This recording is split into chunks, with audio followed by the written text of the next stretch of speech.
roughly about 8 o'clock.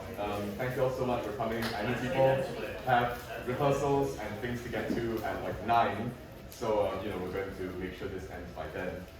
But yes, hello, thank you all so much for coming. Yes, so welcome to Adam's House. My name is Chuck. I'm a senior at Adam's House. I'm from Singapore, and obviously you're here tonight to watch me play this thing.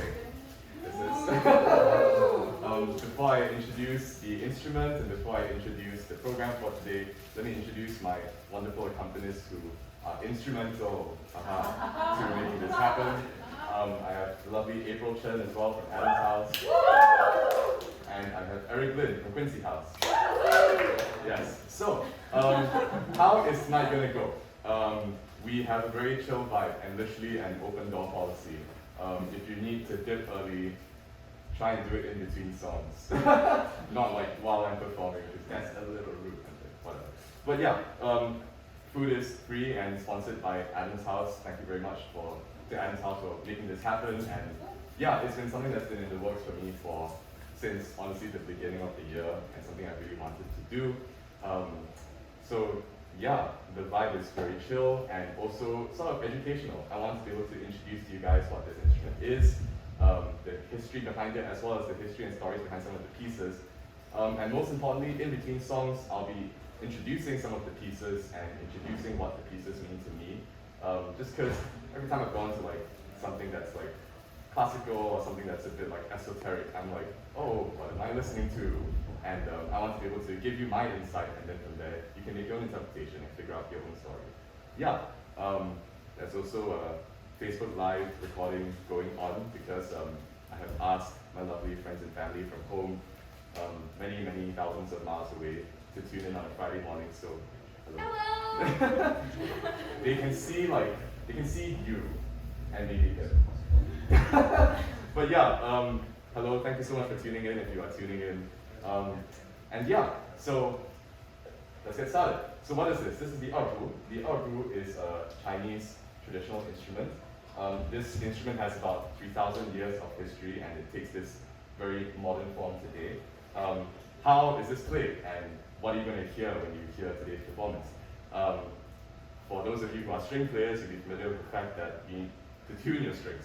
These are the tuning pegs, which you use to get your various levels of pitch. The erhu is tuned to a D4 and an A4. Sounds produced at the sound box. This is snakeskin.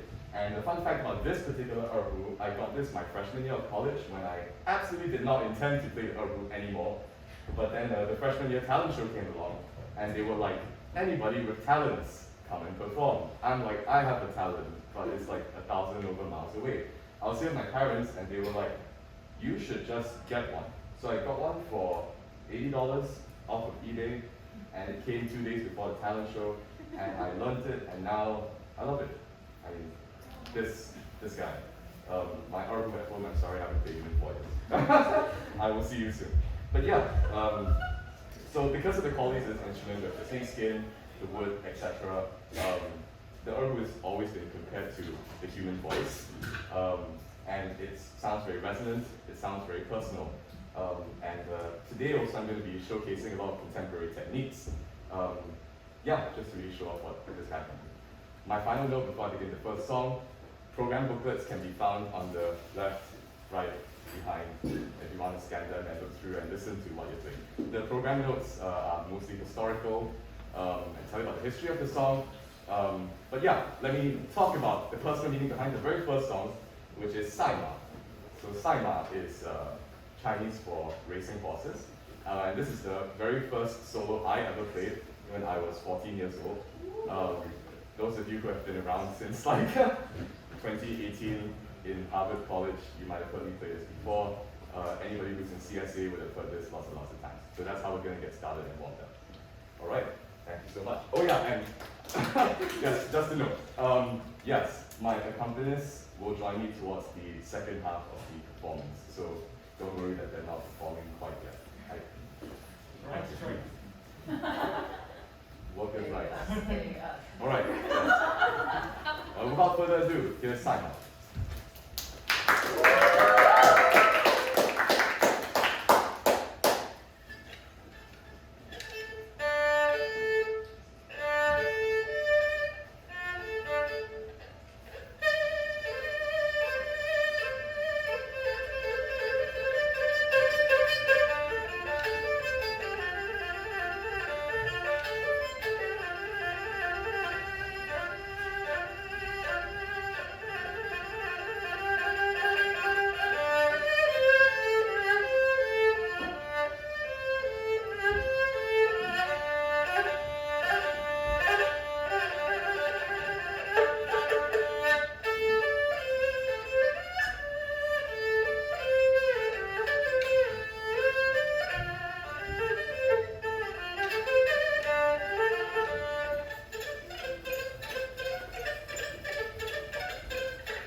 instruments. So I'm going to talk and explain the next piece while I make this a little bit more playable. But yeah, so like I mentioned, Saima is a piece, Saima, or horse races, is a piece which I played, and it's the first solo that I learned when I was 14 years old. A bit more about my history and my background with the instrument. Yeah, so like I said, I grew up in Singapore. I'm from Singapore, and I learned this through my middle school. My middle school was called Raffles Institution, and they gave me. You have a alumnus in the crowd. Yeah, this instrument really gave me the school really gave me the opportunity to explore what I wanted to, a little bit like they do at the liberal arts at Harvard. Wow. Yeah, I didn't really know music before I went to middle school, but I heard Chinese orchestra for the first time, and it really spoke to me. So I picked this up, and yeah, I mean, I've stuck with it ever since. I've never ever really been professionally trained in this instrument, which is why, honestly, coming to college, I didn't think I would continue playing it. But I guess as I got a hold of it, again, my freshman year, I played it more and more at cultural events, so thanks, CSA. Played it more and more in Adam's house. Yeah, I learned to realize that maybe I should really try and take this more seriously, because yeah, it speaks to a lot of stories. I guess in the story you heard just now, you might have read the historical blurb. This represents a very particular cultural festival in Inner Mongolia, and horse racing is a very important part of that culture, which is why a lot of songs written for the Erhu are about horse racing. The very next piece, however, takes us away from Inner Mongolia, and it takes us to Jiangnan, and the piece is called Jiangnan春色, or Colors of Jiangnan. This is a piece that I learned when I was 15 or 16. It's not spring yet, but it's meant to describe the it's meant to describe the spring colors, sounds, just south of the Yangtze River, which we learned on Vietnamese class today. Shout out to Ethan, who's back then from Vietnamese class. Yeah, we talked about the Yangtze River today, and I was like, wait, I'm playing a piece about that. Okay, so yeah, hope you enjoy the second piece.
came in, yes, please find a seat.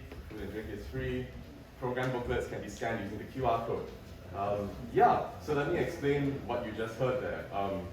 Colors of Jiangnan, spring sounds. And I think a lot of what was used in this particular piece are a lot of techniques that were very new at the time. So you're hearing a lot of harmonics that you're only traditionally seeing in like Western string instrument playing. That wasn't really introduced to Chinese music until this particular song came about. Yeah, so a lot of those like light airy notes are a special technique that are employed in this particular song. Yeah, so we went from fast to slow because I'm all about switching it up. We're going back to the fast again. So the very next piece you're going to listen to is called 战马奔腾. 战马奔腾 directly translates to Galloping War Horses. Compared to 赛马, 战马奔腾 is a bit more nationalistic. If you read in the program booklet, it was composed directly for a particular army, like People's Liberation Army wide art festival. And this was the piece that was selected to be performed. Since then, this piece has become synonymous with the Erhu. A lot of horse racing pieces and becoming synonymous with the Erhu. And you see a lot of similar techniques between 战马奔腾 and 赛马, the first song. But in Galloping War Horses, I think you're going to get a very different flavor. It's very nationalistic because it's all about the army and fighting for your country. For me, I only learned this piece this year for the purpose of Chinese Student Association virtual banquet. And yeah, it's a piece I've wanted to learn for a long time because like the natural progression of things is sort of you learn Saima when you first start learning Erhu and then you learn this piece. Never got around to doing it, but I guess I finally did. So I really love it, and I hope you do too.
also do the maintenance in between songs. The very next piece that you're going to listen to, as you might be able to see in your program booklet. Oh, and also, yes, for those of you who have just come in, thank you so very much. Free food at the side, program booklets can be accessed digitally using the QR codes. Please find a seat anywhere. Or if there's not enough seats, you can go to the D hall and swipe one. I don't know. But yeah, this very next piece is called空山鸟语. I think this piece is particularly poetic, and this is one of my favorite composers as well. You are going to see two of his pieces featured today, and this is the first. And of course, you can read more about him in the program booklet. But 空山鸟语 directly translates to Whispers from the Birds in the Mountain. This is a piece that is decidedly happy. Not so much war and strife, as quite a few Erhu pieces are. But yeah, this piece, what you've actually heard prior, from the first song, Horse Races, and the second song, Galloping War Horses, use a lot of techniques to imitate sounds that animals can make. So obviously you've heard a lot of horse galloping, you've heard a lot of horse neighing, those kinds of sounds. In this song, hopefully you'll have the image of birds chirping in the mountains in the spring. It's kind of creepy because this song, as you can see in your program booklet, is based on a particular poem, and it goes, when I translate it into English, there's nobody in the mountains, but you can hear the voices of the people, which I think is kind of creepy, but let's just see. That's an aside. Yeah, I think this piece is really beautiful, really pretty, and unfortunately I can't make it for this weekend's winter piece, but this is a piece I played for last year's winter piece, so that's kind of how it resurfaced in my mind and why I chose it for today's repertoire. I hope you enjoy.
Staying thus far, and what a lovely crowd. You really won my heart, oh my goodness.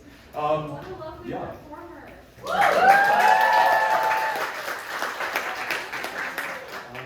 So we are moving into the second half of the performance, where now my accompanists will come into play. And for our fifth song, we're going to have Eric introduce his choice of those pieces to play. Thank you, Eric. Awesome job. Thank you. Awesome. So tonight I'm going to be playing, for my first piece, a piece by Schumann, composed in the mid-1830s.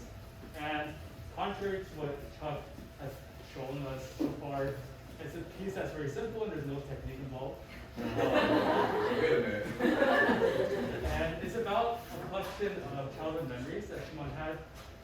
And actually 100 years after he composed it, this piece is broadcast all across the Soviet Union when the Nazis were defeated.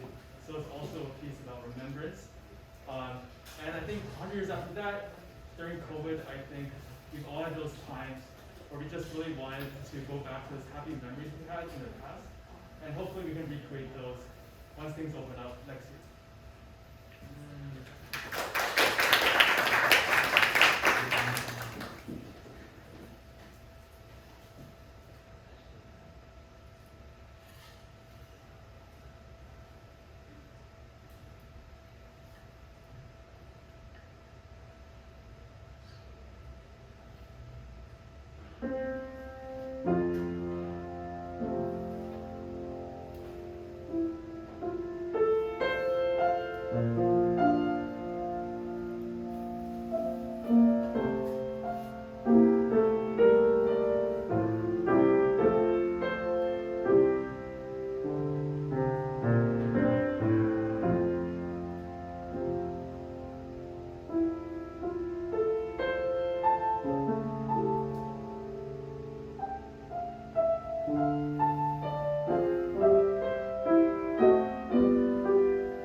So we have moved into, like I said, the second half of this part of the performance. And before I do that, hydrate or dihydrate, right?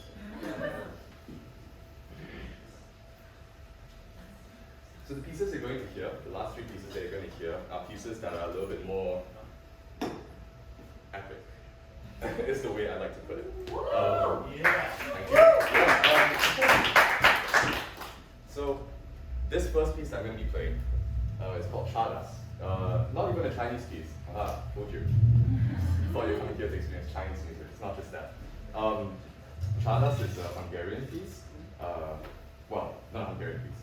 Apologies. It was written by an Italian composer, but it's meant to be about Hungarian gypsy dance. And it was originally written for the violin, but the popularity of the piece spread so much to the point where people decided to transcribe it for the Erhu. Personal history behind this piece, and I think these last three songs of the night have a lot more personal meaning to me and evoke a lot of childhood memories. That's why we put that song there. Yeah. For me, Czardas was a piece that came to me around when I was, so again, I started learning this when I was 12. Czardas was a piece that came to me when I was around 14 or 15 years old. I was in my orchestra with, all these fellas who were about to graduate from my middle school. And they were like, these were some friends of mine who were really, really thinking about starting to take the instrument very seriously. And this piece was sort of like a gatekeeping piece, if you can, sort of call it that. It's like if you want to go and join the high school Chinese orchestra, you've got to be able to play this. So I was never able to play it.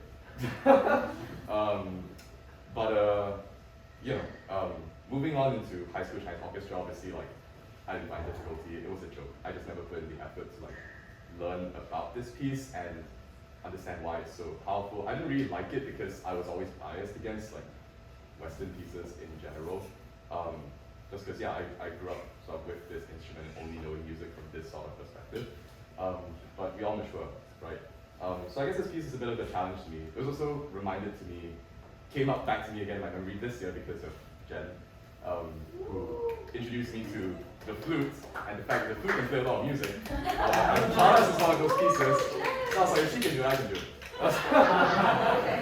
No, I'm kidding. Well, I mean, not really. But yeah, so here we are.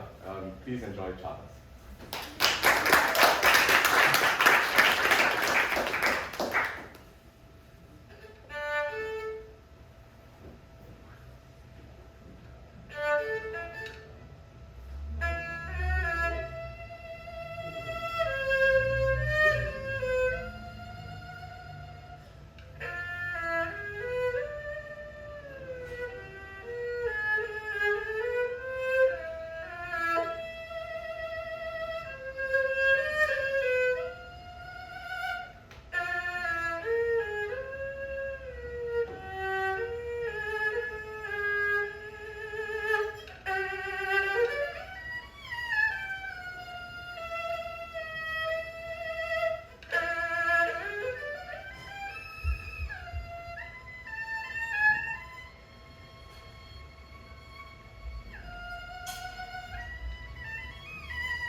which is the pieces with accompaniments. So let me talk about this piece for a moment while April prepares all the things she needs to prepare. This piece is called烛影摇红, which translates to Flickering Candlelight. This is a piece that I've always been enamored with and have always associated with love. If you look at the program notes, you'll know that this is the second piece by one of my favorite composers, and it was also his swan song for this was the very last piece he composed before he passed away that very same year in 1932. This song was written to express his personal and nationalistic fears with the direction in which China was going, and as well as for him personally, like as a young composer finding a lot of success, but also with all the political uncertainty around him, trying to figure out what would happen to his relationships, his life, his career. And obviously when I knew about this song when I was 14, I didn't know like any of this. So, yeah, but I guess somehow it always spoke to me. Me, like the childish fool I am, the very first person I ever dated, I dedicated this song to them. So wherever they are now, I hope they're doing great. But yeah, I think this piece still holds a lot of meaning to me. Like, I guess whenever I think of pieces that remind me of why I continue to play this instrument, it's pieces like this, because this is one of those pieces that really, as I've written in the blog, combines romanticism and realism. I think it doesn't sound particularly Chinese, as you might think of traditional Chinese pieces. I think it is very, very narrativistic. And I really like that about music, and I strive to play music that tells a story. So whatever this song means to you, I hope you remember it and take it with you, and however it may help you, I hope that it does help. Thank you.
So this final piece is the whole reason why I wanted to do this in the first place.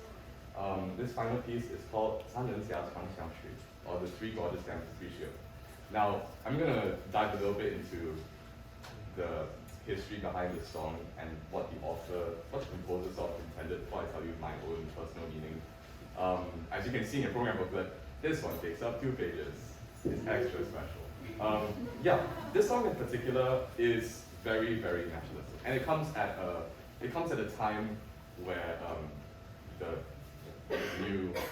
new China had just been birthed in the 1950s, and in the 60s, this particular composer was tasked with writing something about Henan, about the Sanmenxia, and the fact that this was the very first water conservation project that was going to be built along the Yellow River. And they basically commissioned him to do this because they were like, wow, let's celebrate China and its nationalistic achievements. So you're going to hear a lot of major key. You're going to hear a lot of, it's very exciting and definitely sounds like a very early contemporary nationalistic piece.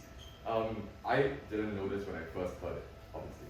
So you have that context. Let me tell you what I'm bringing to the table with this. This was a piece that I used to play a lot for my late grandmother, who passed away at the beginning of this year. And during that time in the winter was when I was on campus, and it's just me and a lot of internationals because we can't go home. So what do I do when you're doing that? You play whatever instrument you have in your room that's sitting there that you haven't touched for the entire semester. Yeah, and so I got around to thinking about this song during the winter when she passed, and that was around the time when I thought of the idea of even doing this in the first place, because I'm like, yeah, I go to CSA banquet and perform all the time, and that's obviously really great and fulfilling, but we can't have that this semester, so what am I going to do about it? For me, this piece growing up meant a lot, not just because I played it a lot for her and for the rest of my family members while I was learning this instrument, but also for me it was always a challenge, because this piece is what we consider to be an epic in Chinese music. It has, unlike traditional Western music, not a lot of solos for the who are very, very long and have a ton of movements, but this does. This has 7 short movements. And as I was growing up, I never learned any of them all together. I picked and chose parts that I really liked, and for my late grandmother, that was the 4th part. But yeah, I guess I took it upon myself this year to try and string it all together, because I think that's only fair. I think that's the right thing to do. And so here is 三门峡畅想曲. And of course, before I begin playing, I'm really, really grateful to you guys making this possible. I'm really, really grateful for all of you for coming out to listen to this tonight when you could be at Royale having a really good time, or whatever else, But yeah, here is 三门峡畅想曲. Thank you.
Yes, why? How do you memorize all the pieces? Bro, I don't know. It's about drive, it's about power. Yeah. Wow, I fulfilled a dream. Okay. My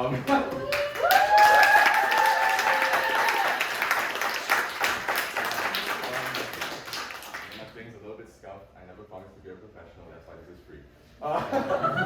But yeah, thank you guys so much for coming, for taking the time out on your last day of school to come and listen to tonight's music. I really hope you go away learning a little bit more about Chinese traditional music. If you want to pick up an instrument, this was $80, so you can do it too. And yeah, I hope you all have a really, really wonderful night, rest of your reading period.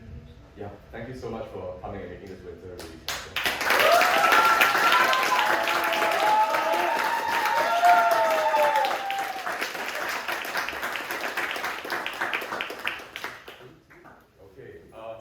Finish my food. Drinks.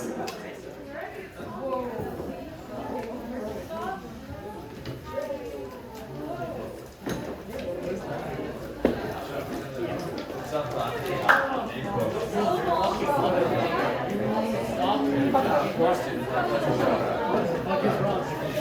learned to talk to him.